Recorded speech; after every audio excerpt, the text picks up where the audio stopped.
I can still vividly remember the day I got the call about my dad. I was sat in an NHS office in Leeds in the middle of a busy workday, and I got a call from an unknown number.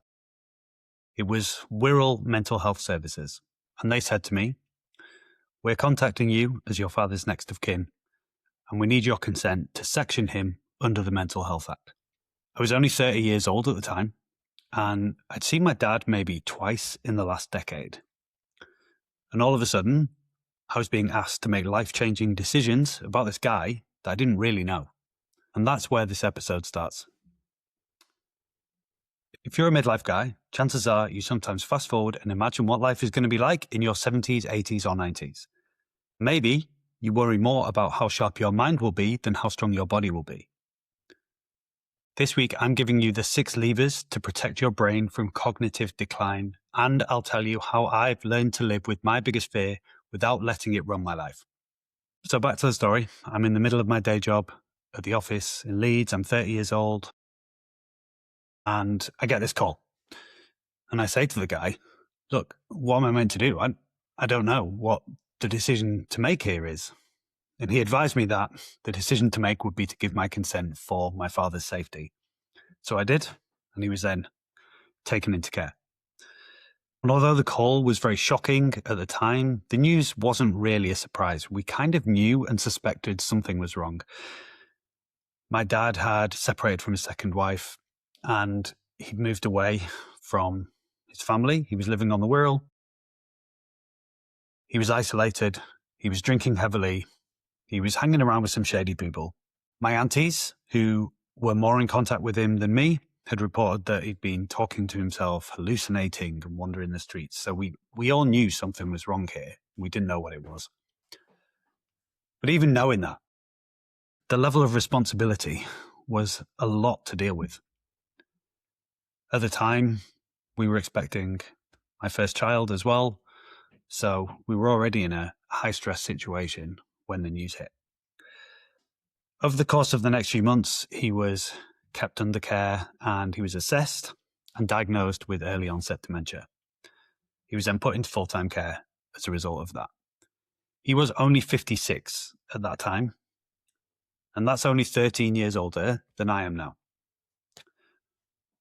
Unbelievably, 14 years on, he's still going.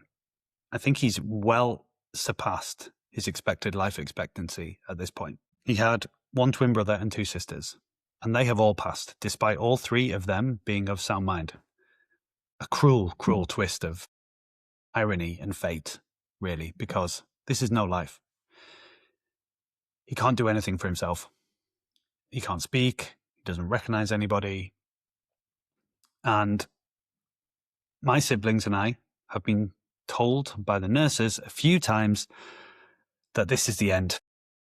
There have been at least 3 occasions, I think, where we have been told to come and say our goodbyes because he's been taken into hospital or he's had pneumonia or something else. And even to the point where he has been under palliative care on more than 1 occasion.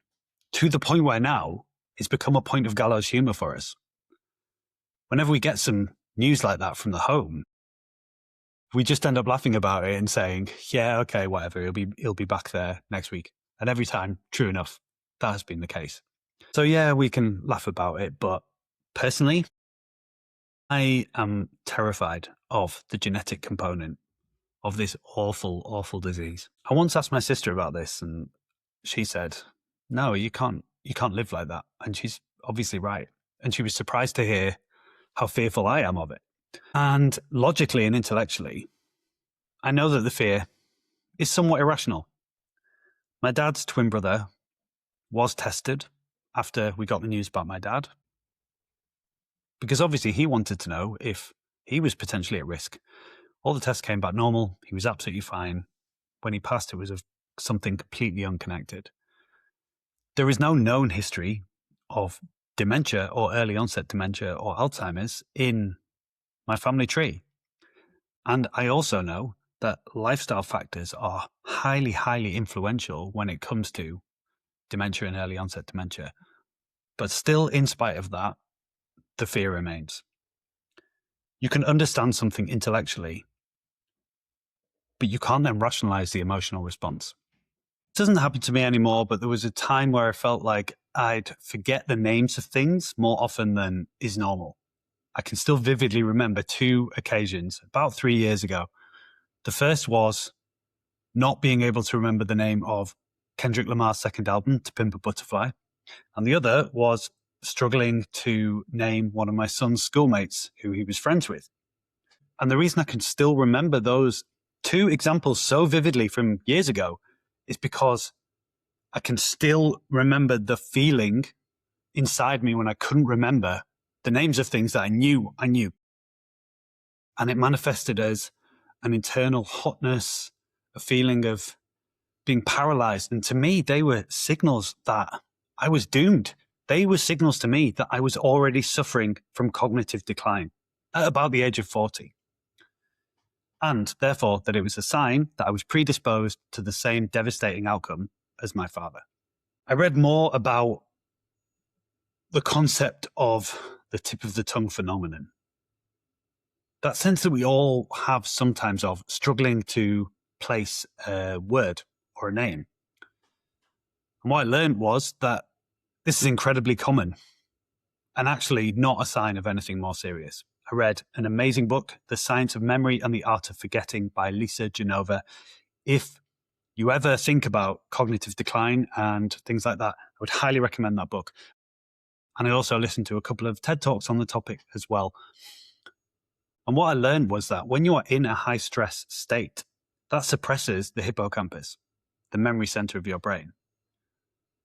And learning that was genuinely liberating and freeing.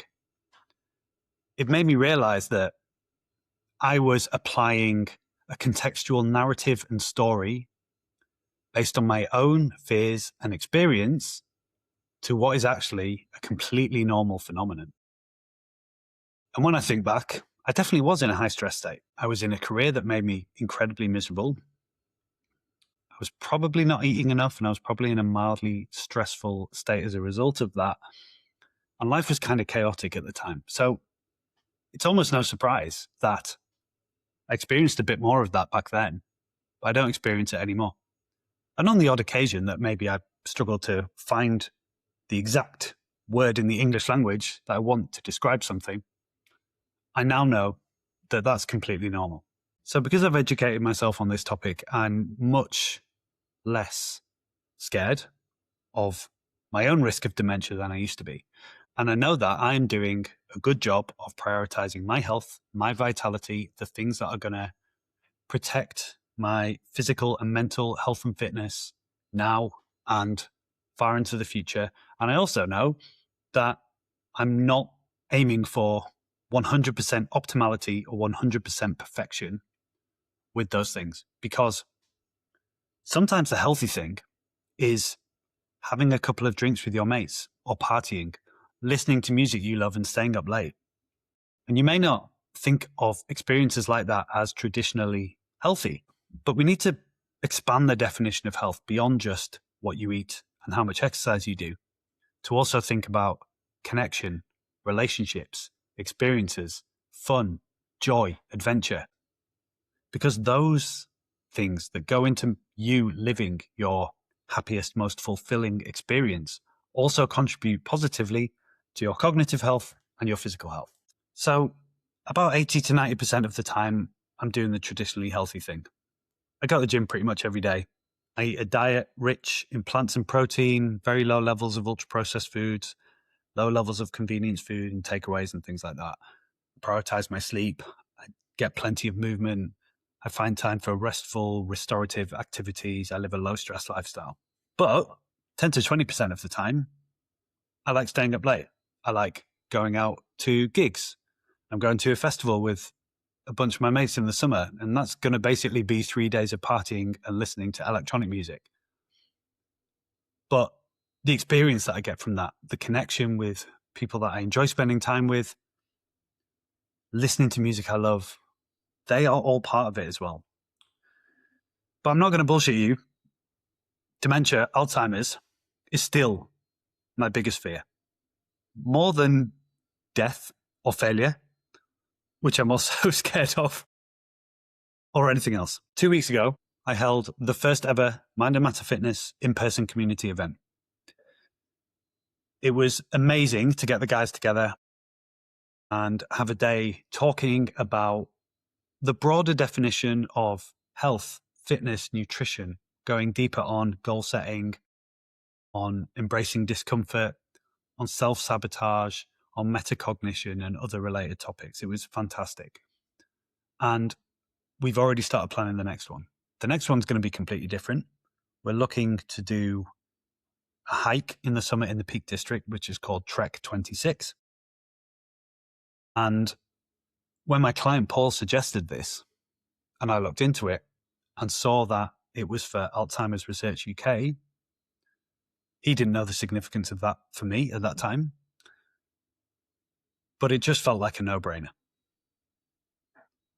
Pun intended. This is serious, but we can still have a laugh about it, right?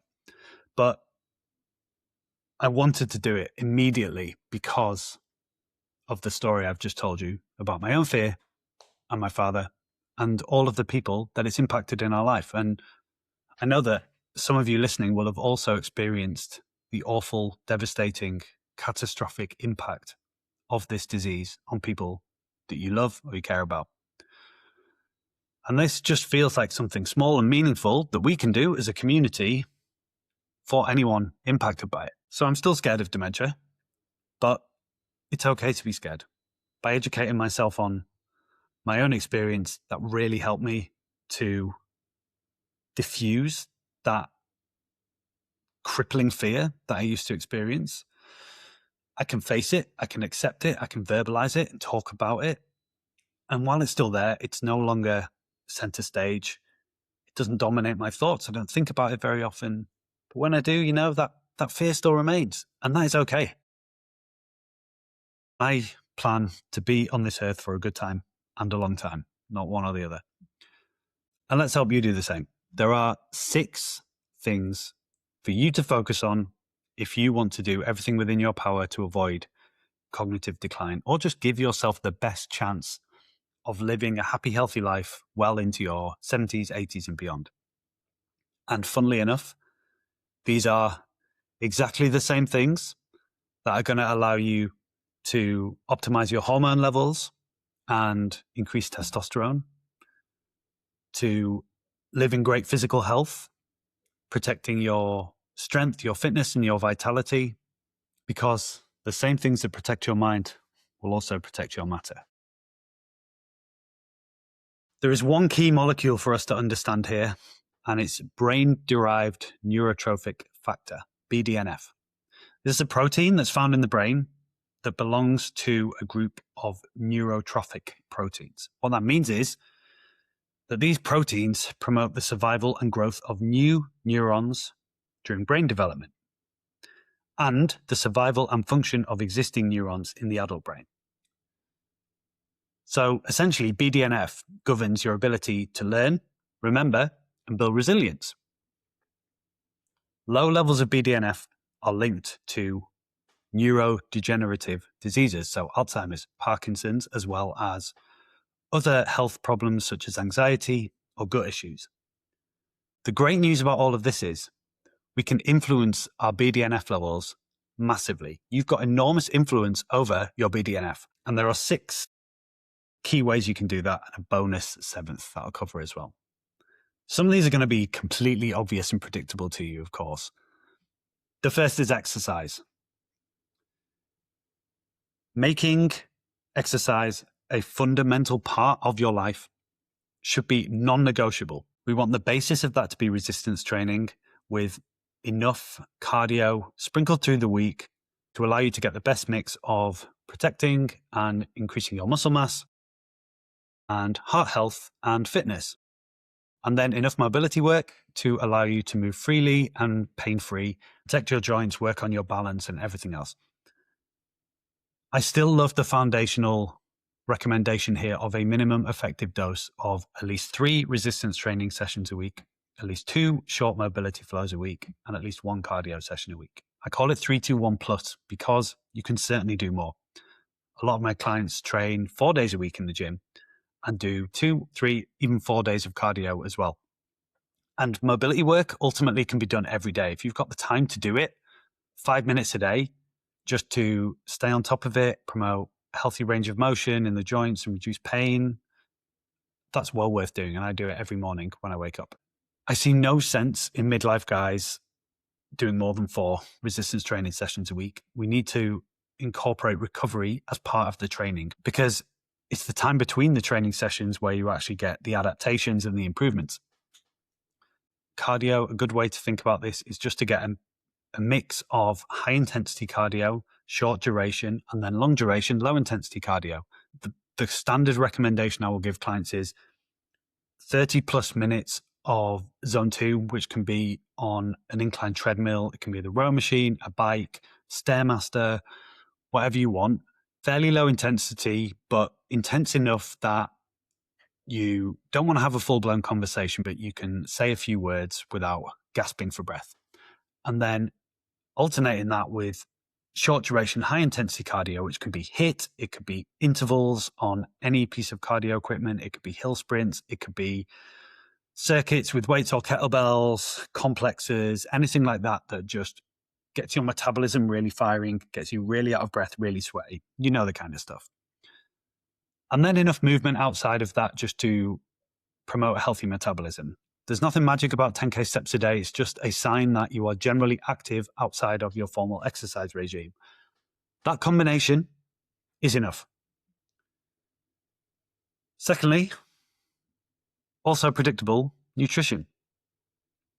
Plants and protein should make up the bulk of your diet. You fill your plate with a source of lean protein and loads of plants, vegetables, fruits, seeds, all that kind of stuff. Some specific things to focus on, particularly for BDNF though. Omega-3s, I like 3 to 6 grams daily. Look for a brand with a high amount of EPA and DHA. 3 grams at least of that daily. You can experiment with more. All sorts of health-related benefits, including here. Flavonoids that come from dark fruits and dark vegetables. So if you think about purple and black fruits and vegetables, blueberries, aubergine, purple broccoli, Cavolo Nero, things like that. They contain a lot of flavonoids, which are really good for your brain as well. Zinc, which you can get from shellfish, you can get from pumpkin seeds. A lot of the guys that I work with take ZMA as well, zinc, magnesium, and vitamin B6. I don't know why it's called ZMA and not ZMB6, but anyway. But making sure you're getting enough zinc in your diet, and maybe a probiotic for gut health and the gut-brain connection. So they're the obvious ones. We should all be doing that anyway. If you're listening to this and you are not already doing those things, then you need to join the Mind and Matter method and we will sort you out. But what else can you do? Johnny Simpson, a friend of mine, Pragmatic Presence, came to speak at our event a couple of weeks ago. He's a meditation coach. He didn't cover this specifically during his talk. He talked more about metacognition and self-sabotage and the ways in which a regular meditation practice can help you detach yourself from your ego and identity to allow you to take a more aligned path. But even as little as 10 minutes a day of meditation has been shown in research to measurably change brain activity. This is one of the highest leverage habits that you can incorporate into your life. Start small. If 10 minutes a day feels daunting, start with 2 minutes or 5 minutes. All of the meditation apps, Insight Timer, Headspace, Calm, they all have free courses in them. So start with guided meditation, and then over time you will find that you can just sit and count your breaths and bring your attention back to your breath without the need for another voice. One of the things I'm doing at the moment, because I'm really inconsistent with my meditation practice, I convince myself I don't have time. I don't have 10 minutes a day. It's complete bullshit. I've got so much time. And the truth is, I choose not to find that time because for me, I default to a high alert, high energy state, go, go, go. Let's get as much as possible done every day. What I'm realizing and what I've learned this year, or relearn, I suppose, is that I operate better. I'm more grounded, more present, more centered when I slow down 10 or 20%. When I don't try and speed up, when I don't try and force things, when I don't try and control everything. So instead of just using slowing down as a reactionary tactic, I'm now making it my default. And the way that I'm doing that is by not rushing from one activity to another. For example, when I finish my lunch, my default is to get up and put the stuff in the dishwasher while still eating my last mouthful of food. So what I've taken to doing is finishing my lunch while still sat here and then trying to just count down from 5 before I get up and move again. Another thing I'm doing is lying on Lucy's Shakti mat, which is a spiky yoga mat with loads of little spikes in, for 10 minutes every morning after the school run, after the gym, and before starting work. I definitely have that time. What I've done is convince myself that I don't have that time because I need to work, I need to move fast. That is forcing me to downregulate. It's taken me from a sympathetic to a parasympathetic nervous state. So sympathetic, high alert, fight or flight. Parasympathetic, rest and digest. Calm, centered, grounded. And that is then downregulating my levels of cortisol and adrenaline, stress hormones. It's showing me that actually I have more time than I realize. And it's also acting as a daily meditation practice. So meditation can be sitting with headphones, listening to a guided meditation. It can be lying down and counting your breaths. And really, as Johnny said at the event, it can be anything that you can immerse yourself in. So for Lucy, she says that cooking is a meditative practice for her. I think for me, DJing is, because I immerse myself in it and I get into flow. I can spend 2 hours or longer DJing without thinking about anything else. I'm not ruminating. I'm not thinking about the past. I'm not planning ahead. I'm completely immersed in what I'm doing. That's mindfulness. The more you can do that, the more you will fuel your brain's production of BDNF. Fourth, something I miss because I moved gyms to a pure gym that doesn't have one, but sauna. Doesn't have to be sauna. Steam room also works. But the point is getting into a hot enough environment that your body triggers heat shock proteins, because heat shock proteins repair misfolded proteins in your brain. And those misfolded proteins and plaques that build up in your brain are directly linked to Alzheimer's and dementia. So if you have access to a sauna and you can get in there for 15 to 20 minutes at least 80 degrees, then do that. Interestingly, high intensity exercise also triggers heat shock proteins. So, do both if you want to optimize for everything. But if you're doing one or the other, that's still good. Fifth, sleep.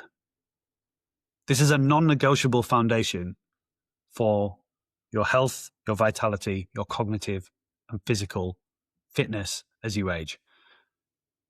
The standard recommendation is 8 hours of sleep a night, but I think everybody is different. And some people don't necessarily need 8 hours. It also depends on the quality of that sleep, the deep sleep, the REM sleep that you're getting during that time. Now, remember what I said in Your Smartwatch Sucks. You don't need to obsess over all of that sleep data. If you wake up and you feel well rested and you don't find yourself crashing out later in the day, you are probably getting enough sleep. But if you wake up at inconsistent times or you go to bed at inconsistent times, you find yourself feeling groggy when you wake up or groggy later in the day, that is a good sign that you're not getting enough high quality sleep. A great place to start is by getting a consistent bedtime within a 30-minute time window and a consistent wake up time within a 30-minute time window. For most of us, we need to set an alarm in the morning anyway, so you can make that completely consistent. And trying to make sure that those times are at least 8 hours apart so that you've got an 8-hour sleep window to allow for at least 7 hours of quality sleep. Now, if you can extend that further, even better. And if the reason you say you can't is because you need to stay up late, what are you staying up late doing? Watching TV? Scrolling your phone? That's what most of my clients tell me they're doing late at night. Are you sure you need that time? Now, if you've got young kids or someone in your house has got sleep problems, or there is a legitimate reason why you need to stay up late, maybe you do shift work or whatever, then of course there are mitigating circumstances. But even then, I would encourage you to look at how you can optimize for a better opportunity of getting more sleep and better sleep, even if it's only some parts of the week, even if it's only at weekends. Now, not everyone is the same. Some people will find they gravitate more to morningness and they feel more alert and awake at 5 a.m. or 6 a.m. like me. Some people find they do their best work and they're more productive in the evening, and therefore maybe if they're able to, they need a later sleep window. Teenagers are the classic example.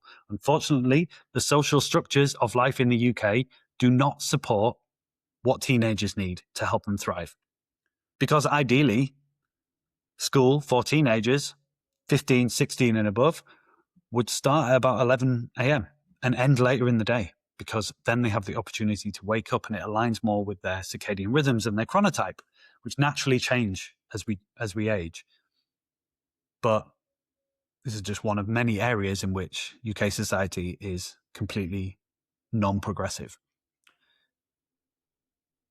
And number 6, no less important than any of the others, is connection. Isolation is one of the primary drivers of cognitive decline in older people. I told you about my father and about the isolation that he was experiencing before he was sectioned, and then before he was diagnosed with early onset dementia. I think that was a huge integral part of the picture. Meaningful relationships are fundamental to your brain health. I talked about the community event, and it was so humbling that the guys gave up their weekend to come and spend it with me in Manchester in a hotel room talking about goal setting and nutrition and whatever. I think what I've learned is that the guys that I work with, many of them are craving that in-person connection. The reason they get so much out of the community and engaging with each other is because they need that space where they can talk with others who have similar goals and a shared purpose, but similar struggles as well. It's not all toxic positivity in the community. We do For Fuck's Sake Friday, where we talk about the frustrations and the setbacks and the things that we're dealing with this week. But I think, especially in a post-COVID world, we are seeking that connection with other people with similar goals, similar life experience. And that is why the first event was just the first of what I hope is going to be many. So we'll do the hike, and that's a chance to come together and do something completely different. And then my long-term plan is to arrange retreats where we get to do workouts, maybe some yoga, some running for those weirdos who like running, some talks, some workshops, all of that kind of stuff. Now that's a big thing to arrange, so I haven't actually put that in motion yet, but it's certainly my intention over the longer term, because I know that one of the best things about the Mind and Matter method is the community. It's the people within it. And my job is to make sure that that community is nurtured and thrives and grows over time. So they are the 6 levers: exercise, nutrition, meditation or other mindfulness practice, sauna or steam room, sleep, and connection. Work on those things. Finally, an experimental thing that needs more research but might help is intermittent fasting. Promising but not conclusive yet for BDNF. There's no downside to a daily 16-hour fast. A 16-8 fast is a very helpful way of managing your overall caloric load, especially if you have fat loss goals. As long as you're eating enough in that window and eating enough protein, there's no downside to doing that. Longer fasts, 24 hours, 48 hours, 72 hours, they may trigger autophagy, which is about cell repair, but more research is needed to know if it's actually a meaningful needle mover when it comes to BDNF, dementia, and other neurodegenerative diseases. Man, this got quite long, so I hope it's been valuable. We are walking the Trek 26 in the Peak District in June. We're actually doing the Trek 13, so it's more inclusive, 13 miles rather than 26, and so that as many of us as possible can join. If you want to join us and you are a client, just drop me a message. If you want to join us and you are not a client, you are welcome to. Again, just drop me a message and we'll get you set up. I need to get the numbers and finalize it and book us in within the next 2 weeks. So by the end of March, ideally. So I need to hear from you soon if you want to join us. And one of my goals with this episode was to explain to you why this matters so much to me. All the things that will protect your brain from cognitive decline are the same things that make for a good life. Movement and exercise, real food, presence, connection, low levels of stress, rest, recovery, fun, joy, adventures. You can live well and you can protect your future self because they are essentially the same thing.